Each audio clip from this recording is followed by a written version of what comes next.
afternoon. As you're aware, a short time ago I launched the new social investment agency, Oranga Tangata. The establishment of the agency is the next step in the government's longer term plan to improve the way we deliver social services. This is a very significant part of our economy. This year we'll spend $41 billion on health, education, welfare and other social services.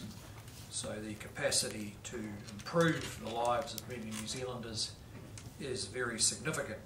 We don't always know whether the money we're spending is making a difference, and we do know that we can do a lot better in dealing with people with highly complex problems who are in the greatest need of help and are dealt with by a wide range of government agencies. The Social Investment Agency represents an innovative way of government using modern data collection and analysis. For example, we know that 1 in every 100 children who turn 5 this year will be far more likely than their peers to drop out of school, move on to a benefit and spend time in jail, and these children will cost taxpayers more than $350,000 in today's dollars if we don't change what we do.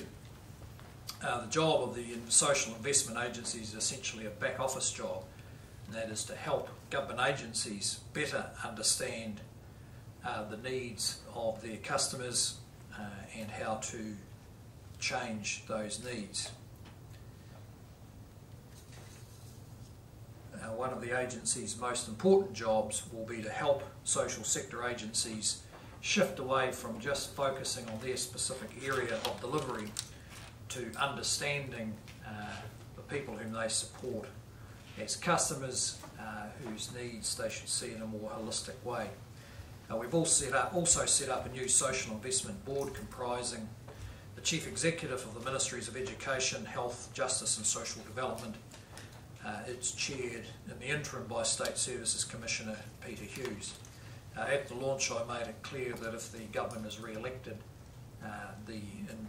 social investment will be the way that we do business across all our social spending.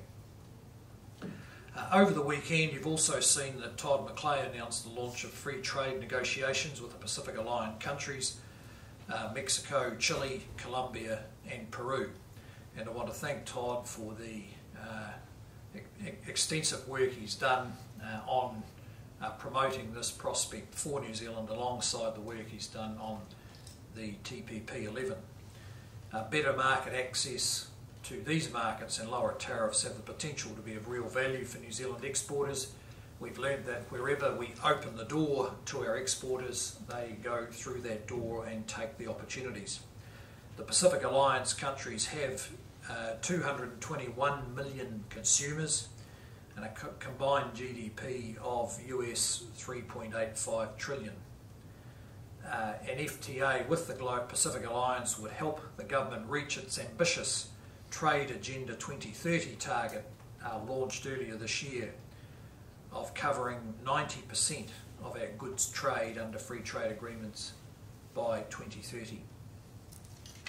A short time ago, Economic Development Minister Simon Bridges and Sports and Recreation Minister Jonathan Coleman also announced a $5 million investment in Emirates Team New Zealand to help it retain key personnel for its defence of the America's Cup. This is a team that has provided enjoyment and a sense of achievement to millions of New Zealanders over the past few weeks and helped to project the New Zealand brand of innovation, teamwork onto the world stage. Once the team is back in the country, we're open to discussing with them their plans for staging the defence of the Cup, and that of course will be after the welcome back occasion later this week. In the House this week, the Outer Space and High Altitude Activities Bill is set down for its third reading. We'll be progressing the Children, Young Persons and Their Families Oranga Tamariki legislation bill, which is another significant step in our move towards a more child-centred system for the care of our most vulnerable children. In terms of my movements, I'm in Wellington tomorrow and most of Wednesday, and Auckland for most of the rest of the week. Any questions? Is $5 million the start? Well, that's yet to be seen. I mean, it's there to help them retain the personnel. I mean, as we look ahead, the America's Cup is one of these large events which the government would normally work to support in any case, as we have with Cricket World Cup, Rugby World Cup. That's a separate set of considerations from any further government grant to the team, which is a separate matter. And there's likely to be quite a lot of work around the issue of the facilities and infrastructure that would be needed for a cup defence. So, you know, as we get into the discussions, it's becoming apparent that the issue of whether the government contributes financially is really just one of the issues, and probably the most straightforward, in the sense that you either do it or you don't. But the major events aspect of it, the infrastructure aspect of it, is likely to be a bit complex. And as it turns out, it falls in the same year as New Zealand's hosting APEC. So it will be, that will bring a whole set of demands and complications with it as well. If infrastructure is to one side, why are you paying their salaries?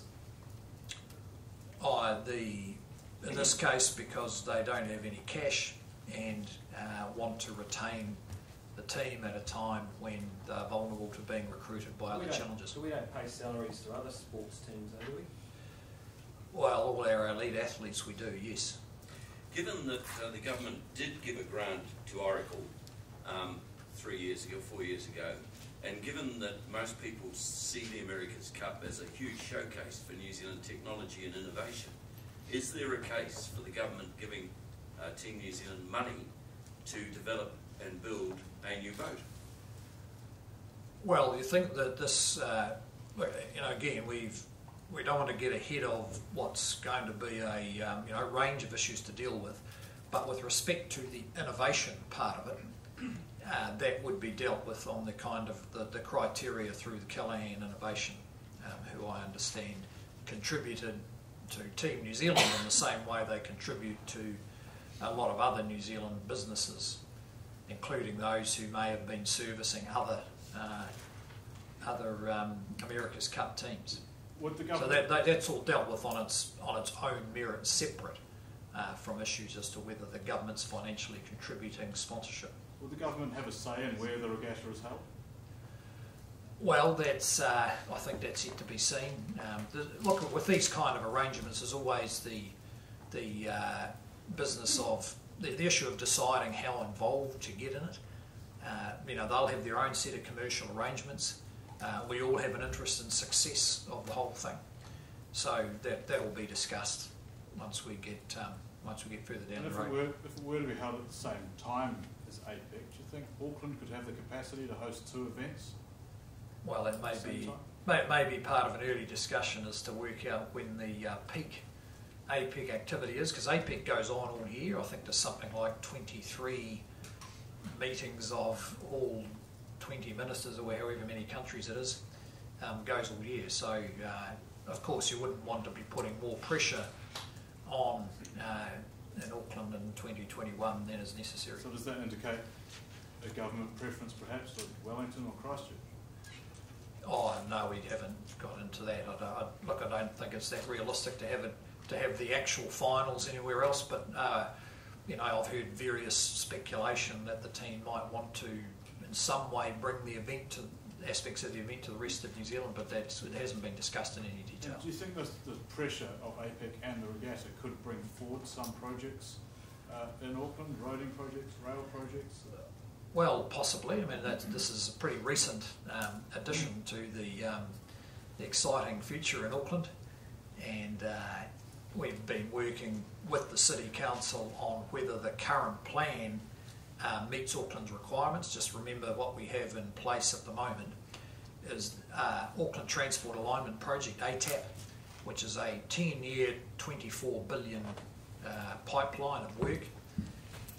20 billion of it is funded, that's secure. The council has raised the prospect that the 24 billion may not be enough, so that's under discussion. Do you know how much of this, or how this $5 million is being apportioned? And do you know how it was apportioned last time that you see? Well, we would expect to have in place an arrangement where that's transparent. In terms of what? What, publicly transparent? Well, certainly, well, look, you know, there may be issues of personal privacy. I wouldn't want to comment on that, but certainly the government would want to see that there are conditions attached to the $5 million, that it's to ensure it's used for the purpose for which it's granted. And were you happy at the last time you gave $5 million that it was apportioned the way you wanted it? Well, I couldn't comment on that because I can't, off the top of my head, can't tell you what the arrangement was then and or whether it was checked up on. Prime Minister, has the government had any discussions, or does the government know how much economic benefit bringing the regatta could bring to New Zealand could bring the country? Well, there's been the figures, I think, quoted by the ministers today, which show, you know, hundreds of millions of economic benefit. I suppose there's an issue of whether you want to reassess that. I mean, we take a pretty straightforward view, as I think the syndicate has, that, or Team New Zealand has, that it'd be a great thing to run it in New Zealand. So they've already indicated publicly that that's their preference. I'm sure that'll be subject to ongoing commercial discussions between them and the challengers, and just to what extent it's all held in New Zealand, given the Challenger Series as well as the finals. But look, it's going to be held here. I don't think there has to be an economic assessment to decide whether it's here or not. You said that you were discussing the cost of ATAP with the council at the moment. Are you also discussing the timetable that was published last year in ATAP? In other words, are you revising ATAP? Well, look, it's on. The council's going through their LTP process, their long-term plan, and they have to show that it all adds up. So in the spirit of the relationship that's developed, which is a very positive one, I understand there's ongoing discussion with the council about how the ATAP plan fits in with the council's long-term plan and their share of the financing. And that's nothing new. I mean, the Mayor has, aired his views publicly about how to fund the gap. That discussion's been going on for some time. Is $5 million enough? I mean, back in 2000 we gave them 5.6 and we still weren't able to hold on to Russell Kirk, that sort of thing. Do you actually think that's enough to keep those key players? Well, I understand it's an agreed amount. On ATAP, sorry, have they asked for a specific amount, new amount on ATAP? Oh, I couldn't comment on that specifically. I would, again, I want to, make sure we understand how it works now. We expect now continuous discussion with the Auckland Council through all these processes. So it's possible that they've raised particular amounts in the discussion. I just want to make sure and have agreed with the Mayor that officials of the Council and Government get on with the job of making sure that the long-term plan in place, that their long-term plan and the ATAP line up, so that there's so that the public and the infrastructure industry can see a credible pipeline that's likely to meet the demands on the system. So you're basically waiting for them to agree to new sources of funding? Oh, no, I think just revising the assumptions that were put in place 12, 18 months ago. So it's changed that quickly? Well, that's possibly. As I understand it, they go through that process regularly to make sure that the assumptions made a while ago are still relevant. How realistic do you think it is for New Zealand to host the next Defenders Cup? Well, the Defenders, as I understand it, have decided that the finals will be here. That may be subject, as I said, to ongoing commercial discussion. Certainly we're working on the assumption that that's going to be here. They'll be back by the end of the week and you can ask them. If they don't, if they go to Dubai, do they still get the $5 million? We'd have to look at the detail of exactly the arrangement entered into, but certainly any government assistance, in my view, should be conditional on it being here. When will the $5 million be handed over? I can't tell you that detail. Why not? Because they haven't been party to the detail of the contract. The ministers might have that. Ministers will probably have that answer. But that was a sum that they put to the government, because that was an agreed amount, so they put in a request for that amount. Yeah, I understand it's an agreed amount. Okay. Oh, hang on, just on Peter Thiel, can you just explain when it was you did meet with him and what that was about? Oh, look, all I can say is that sometime during the time I was Minister of Finance, I think he came to my office, and I met all the time with people coming from, people with different ideas, propositions, and anything innovative. And I think he might have turned up in the context of one of those discussions. Was it before or after he was awarded citizenship? Oh, look, I simply can't tell you that. I'd have to go back through 6 or 7 years of a diary to check that. Well, he put in his citizenship request that he had met with you before it though, so Sorry? he submitted a letter that said he had met with you before for his citizenship request. So. Well, that's possible that he did. I don't, as I said, I can't, without going through 6 or 7 years or 8 years of a diary, I can't give you the specifics on that. But look, as the process by which the citizenship was granted, I think is pretty well understood. He got residency in 2006, so he was already a New Zealand resident. It's not the case that he just turned up at the airport and became a citizen in 12 days. So he's a resident since 2006, and then along with hundreds of others, applied under the discretionary process, and the Minister approved it on the advice of officials. You said that you had discussions about him about innovative products or something. Was patent based? What, sorry? His patent?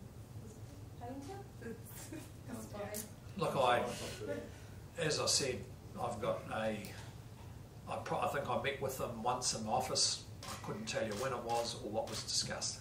What was your Wouldn't have been anything. It wouldn't have been any exceptional sort of meeting. What was your impression of it? Oh, well, I don't know. Just it's hard to. I've seen him public. I've seen him in the in the media. He's a pretty lateral thinking, very focused individual. Was Cabinet briefed about funding options for Christchurch Cathedral? Yes. And any information you can give us about where that might be at, all the options? Well, there's been ongoing discussion now for quite some time with the owners of the cathedral, the Anglican Church and the Anglican Property Trust. And as the Bishop has indicated, there's a decision is to be made by the Synod in late September. And so Nikki Wagner, in her capacity as Minister, has been meeting fairly regularly with them in recent times about the extent of government support. And we can go so far, but ultimately it's their decision about restoring the cathedral. What we want to see is a decision, because it's nothing's actually happening there, hasn't for a long time. It's at the heart of Christchurch, and it's good. I think it is a step forward that there is now a decision to be dealt with within the next 2 or 3 months. But are you hoping that some money into it? The government will put some money into it. Yeah, there'll be some government support, and the tenor of that is being discussed between the Minister and the Anglican Church. Like Nikki Wagner, are you hopeful that a decision will be before the end of September? That's when the Synod meets, but are you hoping that they can expedite it a bit better? Well, we would hope that the Synod takes a definitive position that they're either going to restore the cathedral or demolish it and build a new one. But are you happy to wait until the end of September? That's what I'm saying. Well, we have to, because they're the owners, and that's the process that they've decided on. Sorry, on that ATAC gap and the possible difference, how it's changed in 12 months or 18 months, is that basically down to Auckland's population growth being above expected? Why are we having to go back and review that? Well, we would expect to go back and check the assumptions. I mean, the hurdles the Auckland City Council has to get over for its long-term plan to meet the statutory requirements are pretty high. I mean, they have to be quite clear about what they're doing and how they're going to pay for it. And so there's a whole range of discussions going on in the background of that, ranging from the Housing Infrastructure Fund, which is the $1 billion fund we put on the table, through to the arrangements around the CRL, through to whether the assumptions in ATAP remain correct or not.